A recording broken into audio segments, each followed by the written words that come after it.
notre Seigneur Jésus lui-même, que je place au centre de ces 4 prédications. Et la dernière séance, je la consacrerai à un autre exemple de leader, ce sera Néhémie. Et aujourd'hui, je voudrais que nous puissions regarder au leader serviteur pour la réconciliation de la Côte d'Ivoire. Le leader serviteur pour la réconciliation de la Côte d'Ivoire.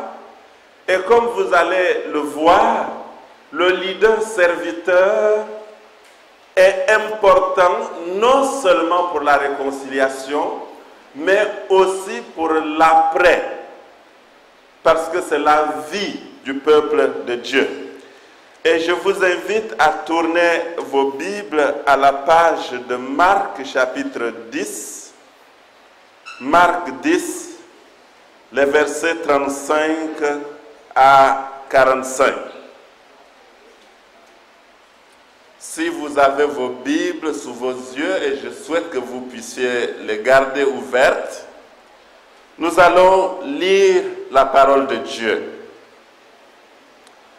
Les fils de Zébédée, Jacques et Jean, s'approchèrent de Jésus et lui dirent: Maître, nous voudrions que tu fasses pour nous ce que nous te demandons. Il leur dit: Que voulez-vous que je fasse pour vous?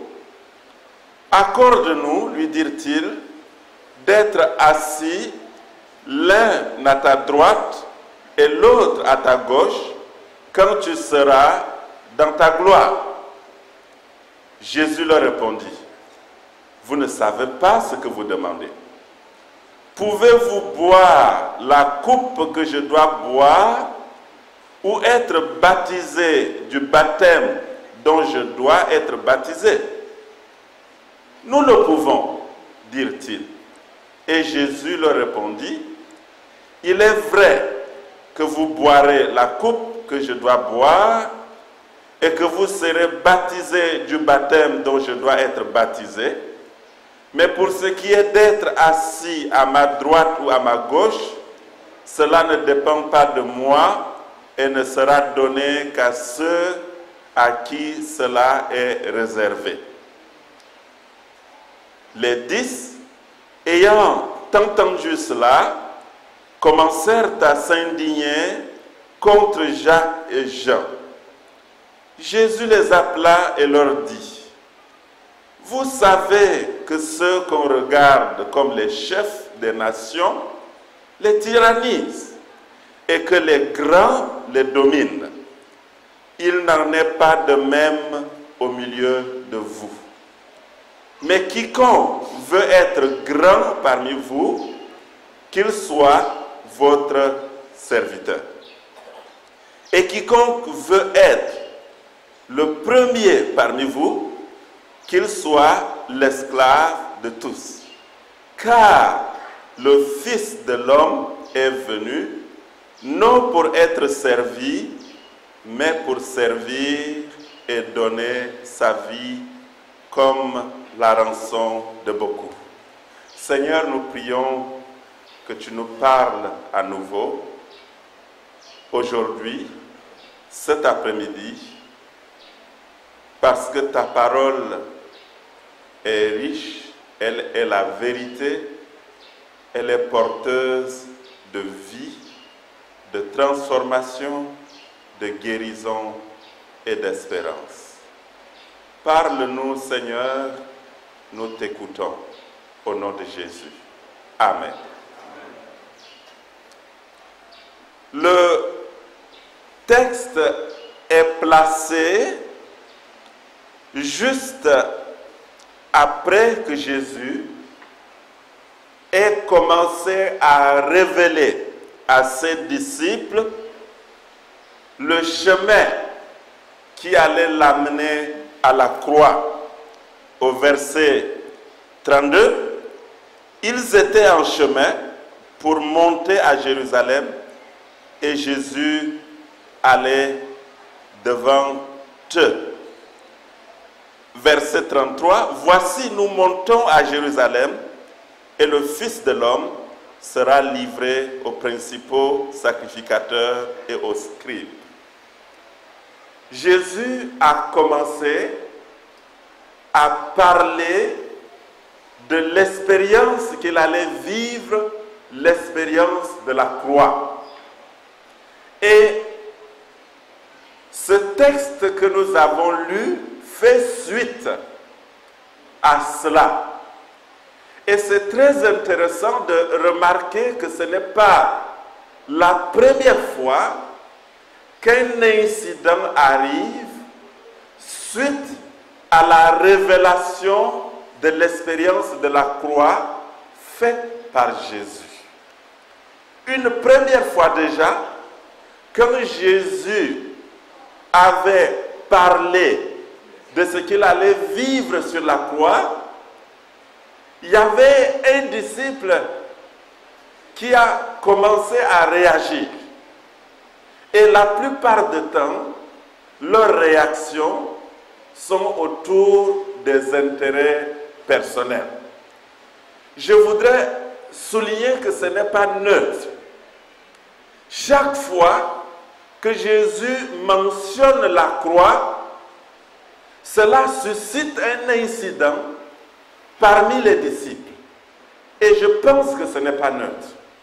Et ici, nous sommes encore dans un cas où Jésus mentionne sa mort, mentionne qu'il est en train d'aller à la croix quand cet incident arrive. Les fils de Zébédée, Jacques et Jean, s'approchèrent de Jésus. Matthieu donne plus de détails en disant même qu'ils sont partis, c'est leur maman qui s'est approchée de Jésus. Ça veut dire que ce n'était peut-être pas forcément un acte spontané. C'était pensé.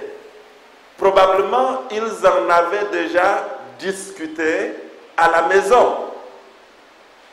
C'était la préoccupation légitime d'une mère d'assurer une place à ses enfants. Et quand je lis ce texte, je me vois là-dedans pendant mon enfance parce que je n'osais pas aller voir mon père moi-même pour demander les choses sérieuses. Je passais par ma mère. Et ma mère, elle pouvait parler à mon père, je ne sais pas comment elle faisait, pour que je puisse recevoir la chose. Peut-être que c'est une attitude similaire ici, où Jacques et Jean voient leur mère qui puisse négocier pour eux. Mais c'est peut-être aussi un message pour nous de voir comment dans les négociations nous impliquons les femmes ou pas. Et je me dis que dans des situations de ce genre, comme celle de la réconciliation, il y a peut-être une sagesse ici d'impliquer les femmes qui ont souvent le cœur de mère pour demander les choses pour leurs enfants. Et très souvent, ma mère obtenait ce qu'elle allait demander à mon père pour moi. Et je me dis que peut-être que l'Église de Côte d'Ivoire pourrait tirer avantage de cette stratégie d'impliquer nos femmes, les dames, dans le processus de réconciliation, parce que si les femmes croient à la réconciliation, elles trouveront les mots pour parler aux hommes, pour parler aux leaders, pour parler à leurs enfants, pour parler à leurs petits-enfants, pour dire l'affaire de elle là, laissons tomber. et les mamans savent comment elles peuvent négocier ça. Mais enfin, c'était juste une parenthèse parce que Matthieu, en rapportant cela, avait peut-être une raison de l'écrire. Il a dit, c'est leur maman qui s'est approchée de Jésus pour demander. Et ce passage dit, ils ont demandé que Jésus fasse pour eux une place. Nous parlons tous de Jésus, nous prions tous au nom de Jésus. Mais quel est le problème ici? Jésus a certainement vu que leur désir n'était pas simplement d'être avec lui, leur désir était plus vicieux et plus profond que ça. Ils voulaient un poste, ils voulaient une position, ils voulaient en quelque sorte comme prendre Jésus en otage pour que Jésus soit leur chose. C'est notre Jésus. Peut-être le petit frère à gauche, le grand frère à droite, je ne sais pas. Mais ils vont s'arranger. Jésus devient une affaire de famille. Jésus devient une affaire de contrôle. Jésus devient une affaire de position de privilège. Et Jésus les aide petit à petit par une étude basée sur le modèle de questions-réponses. C'est la meilleure façon d'aider les gens. La forme de questions-réponses. Il leur pose une question et il répond. Et il dit, oui, vous ne savez pas ce que vous demandez. Pouvez-vous boire la coupe que je dois boire ou être baptisé du baptême dont je dois être baptisé? Et ils répondent, nous le pouvons, dirent-ils. Et Jésus leur répondit, il est vrai que vous boirez la coupe que je dois boire et que vous serez baptisés du baptême dont je dois être baptisé. Mais pour ce qui est d'être assis à ma droite ou à ma gauche, cela ne dépend pas de moi et ne sera donné qu'à ceux à qui cela est réservé. Ce n'est pas une question de position. Ce n'est pas une question de famille. C'est une question plus profonde. C'est l'acte de décision de Dieu. C'est Dieu seul qui peut le faire. Et la conversation continue.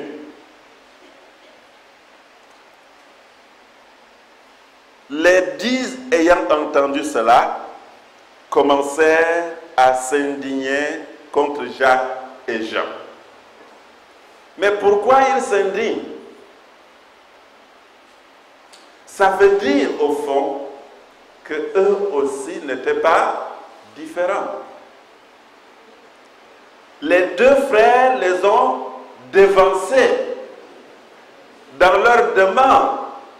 Ils voulaient peut-être la même chose. Donc, eux non plus n'étaient pas différents. Et la suite, Jésus profite de l'occasion pour donner la meilleure leçon jamais donnée sur le leadership. Il commence par ceci. D'abord, il les appelle, il le dit. Vous savez que ceux qu'on regarde comme les chefs des nations les tyrannisent et que les grands les dominent. Il n'en est pas de même au milieu de vous. Jésus, ayant compris leur perspective et leur intention commence sa leçon du leadership. Et il commence par dire, attendez, le leadership dans ma maison est différent du leadership dans le monde. Le leadership dans la maison de Dieu doit être différent du leadership dans le monde. Et la différence, comme nous la verrons, est radicale. Il dit comment le leadership s'exerce dans le monde. C'est un leadership de pouvoir. Vous savez que ce qu'on regarde comme les chefs des nations les tyrannisent et que les grands les dominent.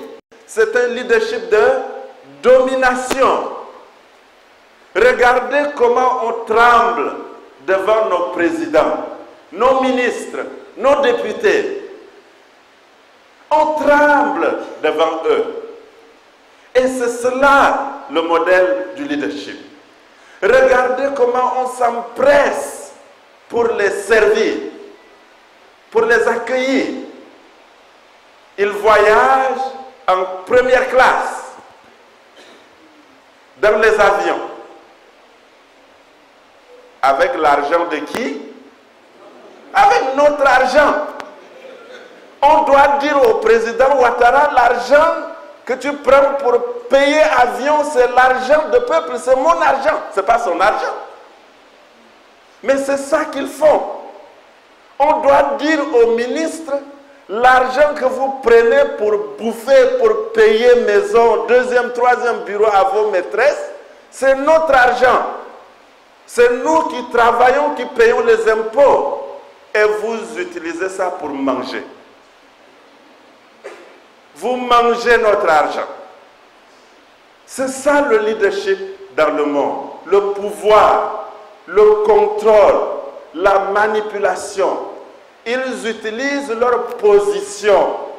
Quand quelqu'un est ministre, il peut employer qui il veut, où il veut. Au nom de quoi? Au nom de quoi?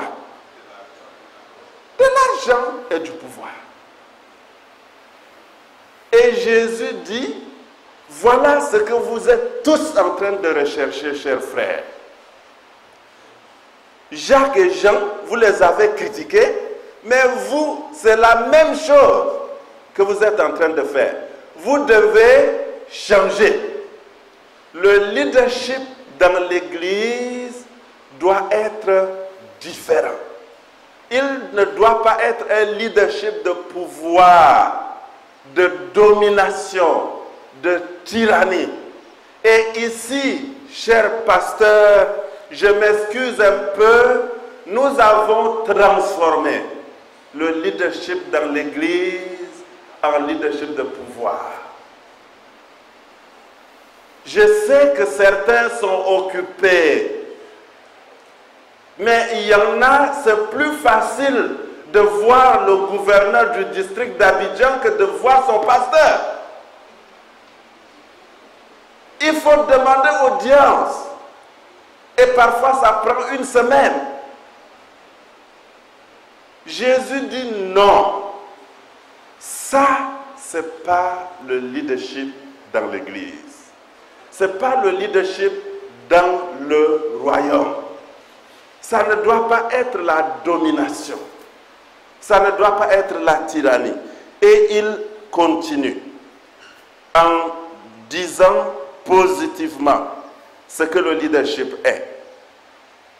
Mais quiconque veut être grand parmi vous, qu'il soit votre serviteur. Si tu veux être pasteur d'une communauté, tu dois être serviteur. Nos servantes à la maison, Qui mange avant?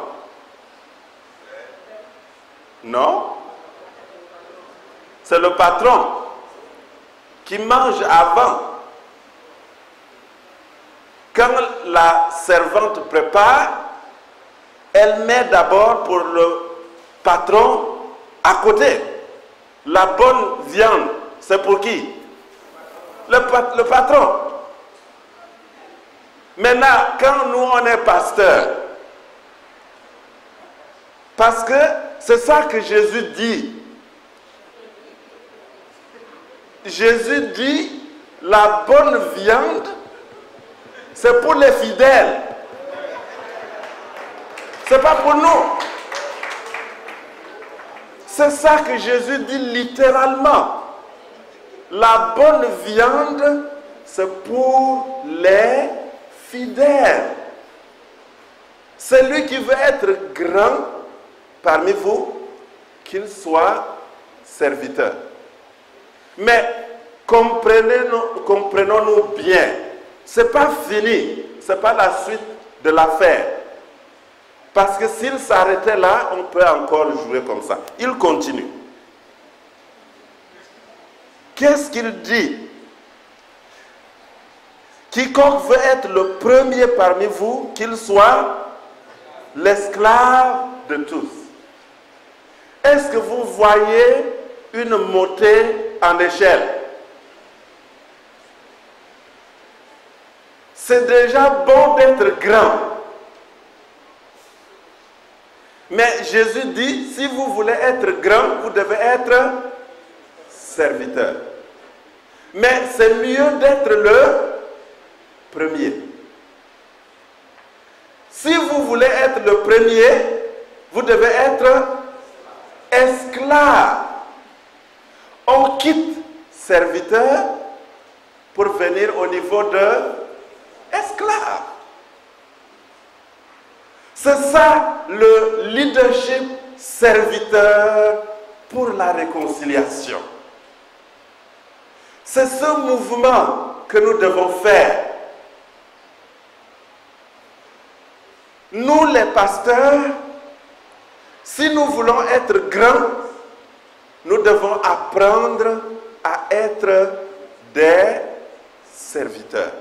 Et d'ailleurs, on nous appelle les serviteurs de Dieu. Mais on devrait aussi nous appeler les serviteurs des hommes, des chrétiens, des femmes. Mais Jésus dit, ça c'est une étape. Je vous encourage à l'autre étape, puisque vous voulez être le premier. Il faut être esclave. L'appel de Jésus est radical.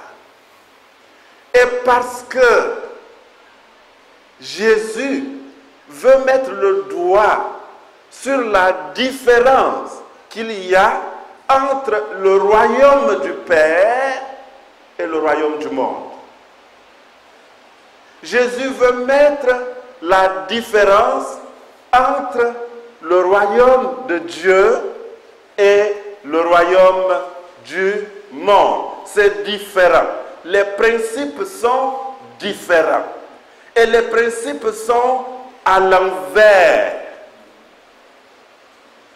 Et notre ministère pastoral gagnerait à suivre ce modèle de Jésus. En fait, la bonne viande du pasteur devait d'abord être la viande des fidèles. Le pasteur, le bon pasteur est un esclave, doulos. Il n'a pas de droit. Et Jésus n'est pas en train de parler ici de notre esclavage pour lui. Il est en train de parler de notre esclavage pour les autres que nous devons servir. L'un des grands problèmes de l'Église en Afrique et dans le monde est précisément précisément au niveau du manque de leaders serviteurs. Du manque de leaders serviteurs. Les leaders ne sont pas des serviteurs. Les leaders sont des patrons, sont des boss. Ils ne sont pas des esclaves. Et c'est pourquoi ils prennent la part du gâteau pour eux d'abord, avant de penser aux autres. Et Jésus dit à ses disciples, dans mon royaume, les choses sont différentes. Mais il ne s'arrête pas là. Quiconque veut être le premier parmi vous, qu'il soit l'esclave de tous. Car le Fils de l'homme est venu non pour être servi, mais pour servir et donner sa vie comme la rançon de beaucoup. En fait, Jésus mentionne un troisième niveau. Jésus identifie trois niveaux. Le premier niveau, c'est le niveau du serviteur. Le deuxième niveau, c'est le niveau de l'esclave. Mais ici, Jésus est en train de se donner comme le modèle par excellence du leadership serviteur. C'est un modèle qui peut conduire à la mort. Le vrai service, selon le modèle de Jésus, est celui qui conduit à la mort. Et c'est pourquoi il dit, il est venu pour donner sa vie comme la rançon de beaucoup. Un leadership de service pour l'Église, c'est une invitation, chers frères et sœurs, pour nous, de revisiter notre façon de diriger l'Église, notre attitude dans l'Église et dans le monde, notre disposition à servir, à être esclave, à mourir pour les autres, comme le Maître, comme Jésus. Je me sens si petit devant cette vérité que Jésus nous donne. Quelle transformation notre société pourrait avoir? Quelle transformation notre monde pourrait avoir? Même des personnes comme Gandhi, qui ont incarné naturellement le type de leadership, doivent s'inspirer de ce modèle. Mais même nous qui connaissons le Christ, nous n'avons pas atteint la cheville de Gandhi par rapport à notre service des autres. Gandhi se promenait même avec sa chèvre. Il s'habillait le plus simplement possible. Et il est passé de peu de la conversion précisément à cause de l'Église.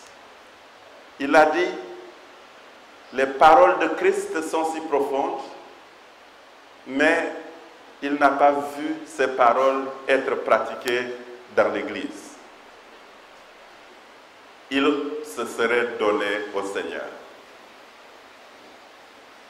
Quel modèle de leader sommes-nous? Et si nous voyons notre Maître, le Christ lui-même, dans sa vie, quelle simplicité! Il n'était pas dans les palaces. Il était dans la rue, avec les pauvres, avec les malades. Il était dans les synagogues. Il était accessible. Il se promenait de village en village. Il mangeait à toutes les tables. Il n'exigeait pas un repas spécial. Il n'exigeait pas une table d'honneur. Il n'exigeait pas un fauteuil spécial. Bien souvent, il restait derrière et il pouvait observer ce qui se passait. Et c'est en cela qu'il pouvait voir cette pauvre veuve déposant tout ce qu'elle avait. Parce qu'il n'aurait pas vu s'il était assis à la place d'honneur. La misère de l'Église en Afrique, c'est l'absence du sens du service. L'absence du sens du leadership serviteur. Les églises sont créées pour nous servir nous-mêmes de foi.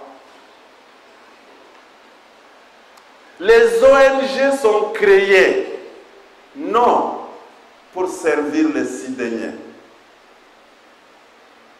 mais pour pouvoir avoir des exonérations d'impôts et en profiter, pour amener des voitures qu'on ne dédouanera pas.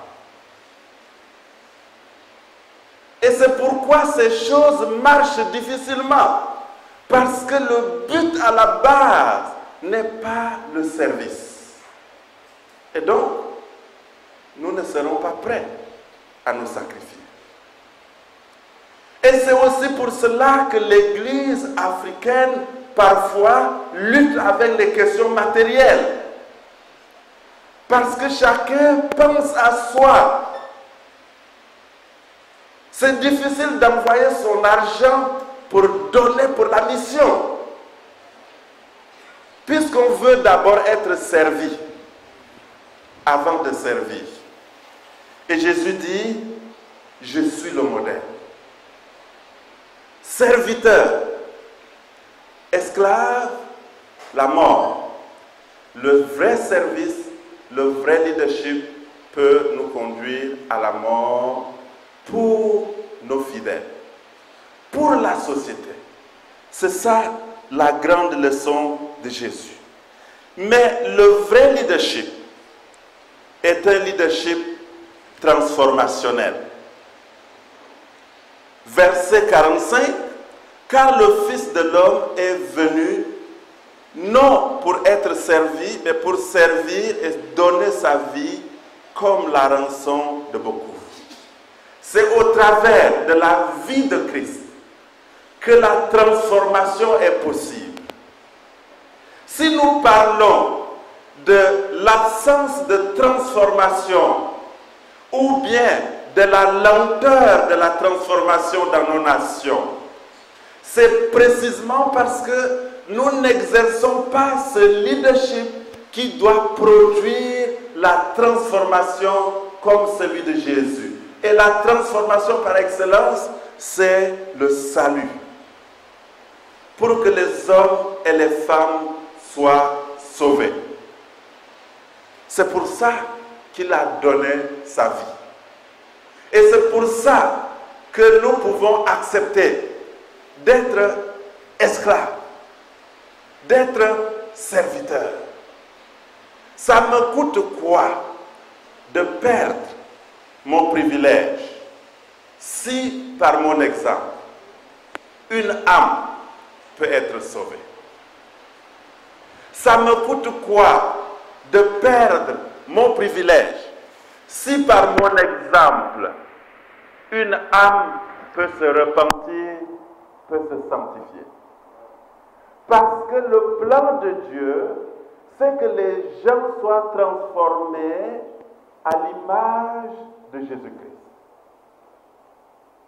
Et il a choisi d'utiliser ses serviteurs et ses servants pour accomplir cette mission.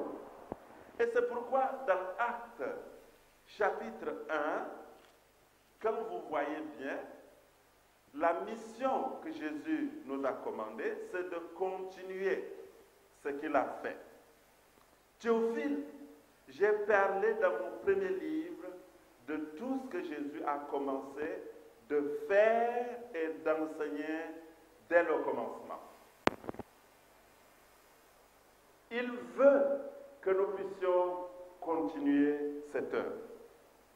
Nous vivons dans une situation difficile, mais Dieu nous appelle à être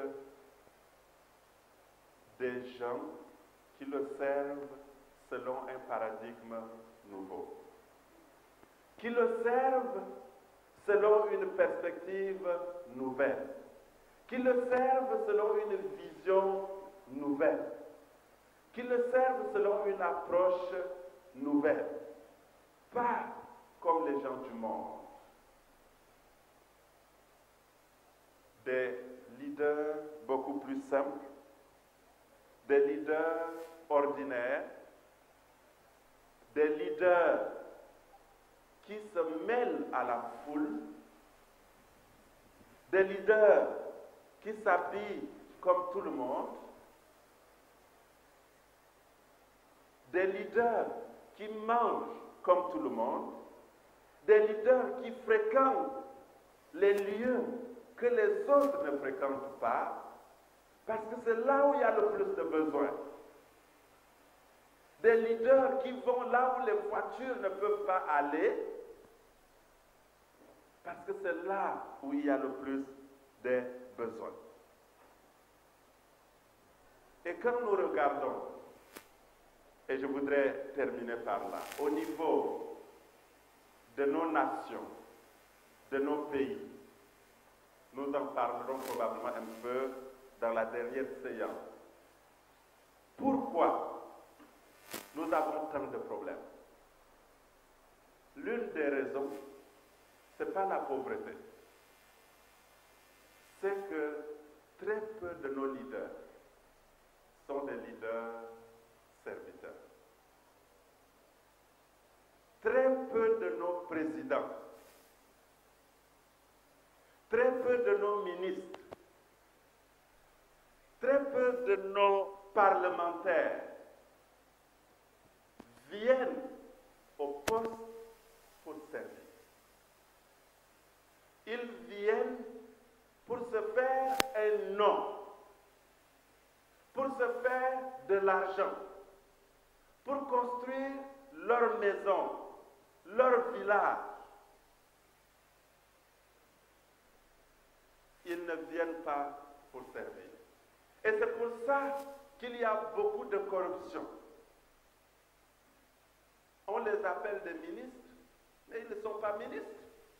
Ils sont dictateurs, parce qu'ils ne servent pas. Il y a très peu. Et les rares qui servent font la différence et tout le monde les connaît. Et tout le monde les apprécie. Il en est de même dans nos églises. De moins en moins de personnes viennent au ministère pour être des serviteurs, pour être des esclaves. C'est pourquoi il y a de plus en plus de pasteurs autoproclamés. Une fois, à Fraternité Matin, il y a un journaliste qui m'a dit, mais tu sais, l'église maintenant c'est la mine d'or. Ici à côté, là. J'étais malheureux. Parce que si nous venons au ministère pour servir, nous allons voir la différence. Jésus va nous bénir. Et c'est là que je veux terminer. Nous avons, notre problème, c'est que nous avons une vision à court terme. Nous avons une vision d'aujourd'hui, de maintenant. Je dois manger et je dois manger maintenant.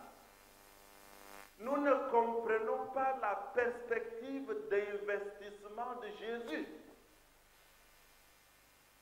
La perspective d'investissement de Jésus est une perspective beaucoup plus profonde, qui se fiche pas mal de l'immédiateté, qui regarde au résultat final, à la perspective de la nouvelle création, à la perspective de la transformation de notre monde, à la perspective de son retour. Et si nous avons une vision courte, nous serons constamment attirés par le gain, par l'argent, par les choses matérielles, par la position. Mais si nous avons le Christ en perspective, lui, il assurera notre vie. Et il a dit, les oiseaux du ciel ne sèment, ni ne moissonnent. Mais, Dieu, qu'est-ce qu'il fait? Il prend soin d'eux. Et il a dit, la plante que vous voyez, même le roi Salomon dans toute sa gloire n'a pas été aussi bien vêtu. Il sait. Et si nous avons cette perspective, nous n'allons pas être effrayés, si attirés par ces choses du monde qui finalement nous retirent des vraies bénédictions qui sont éternelles. Des vraies bénédictions qui sont éternelles, non périssables, qui dureront toute l'éternité. Que Dieu nous aide à être ses serviteurs et ses servantes qui s'aiment.